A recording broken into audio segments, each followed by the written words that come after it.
Now, a first-time father has been branded cold and rude by his family, including his own mother, after he sent out an email with a set of rules for people planning on visiting his new baby. Guests who are ill, those wearing strong perfume, and children under 18 were all asked to stay away. So was he right to be overprotective, ladies? I'm firing this subject at you because this is something I found this morning and I thought I'm going to put it to the ladies. Because we've, I'm guessing, had this sort of situation in recent times where lots of people want to come and see a new baby. Do you suddenly become very overprotective like this new dad has done and you just don't care if you offend anyone? If you Or just protective. Or just might not be overprotective. I don't think it is overprotective. I think what he said is absolutely right. If you're ill and if you're wearing really strong chemicals and if they're... I think, yeah, and it's your...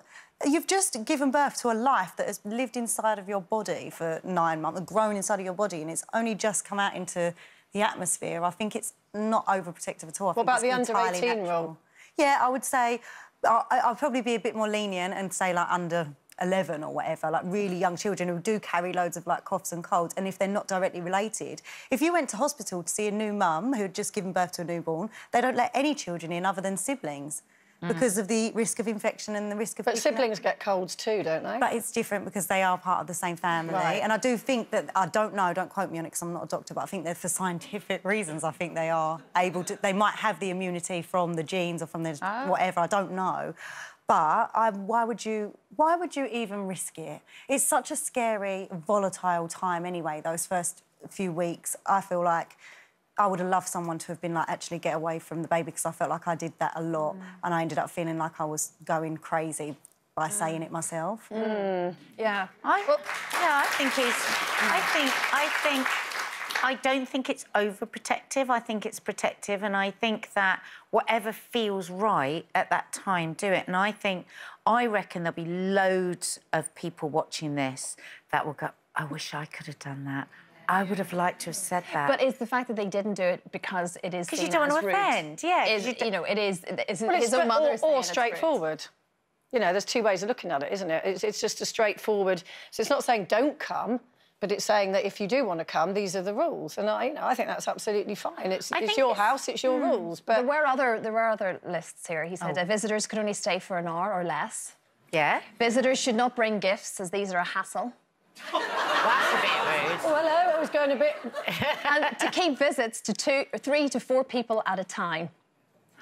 I think maybe there's a little something going on here with his delivery that we could all work on together. But I think the essence of it... And, you know, sometimes when you're trying to...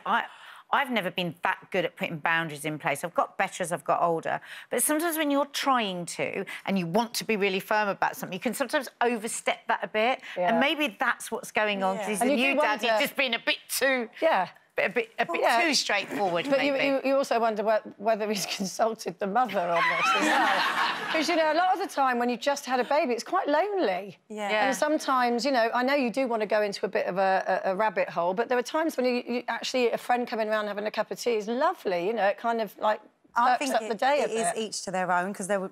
I don't know about you, Christine, but there were days when I really needed to see somebody and there were days when I really needed to be alone. And I remember when you and Jane came over to my house probably about a week after I'd given birth, and I was desperate to see you both, and you both had a time. I remember you saying to me, we won't stay longer than an hour, and I almost cried when you left. And did you notice what I did? I didn't want you to go. Did you notice the other thing that I did? I made the tea. Yeah. The thing that used to get me is that people come round, they go, give me the baby, and you're exhausted, give me the baby, and they sit there with the baby, and then they go, I'll have a cup of tea, please.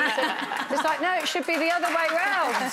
You know what I'm just thinking? I'm thinking, if Mark had done that when I had one of the kids, I know exactly what would have happened. I was just laughing to myself. People would have come round and go, oh, we're going to go in and, you know, we got the note from Mark. Oh, don't be so silly. Oh, I can't believe he's done that. No, stay all night. Because I would have felt mortified if he'd done that. Overcompensated. But maybe this guy has just gone, I'm actually going to really look after... I know what she needs. She's looking tired, she's doing this, and I'm just going to look after her. And I'm going to make this decision. And sometimes it's OK to let somebody do that for you. What about you, Christine? Well, I was...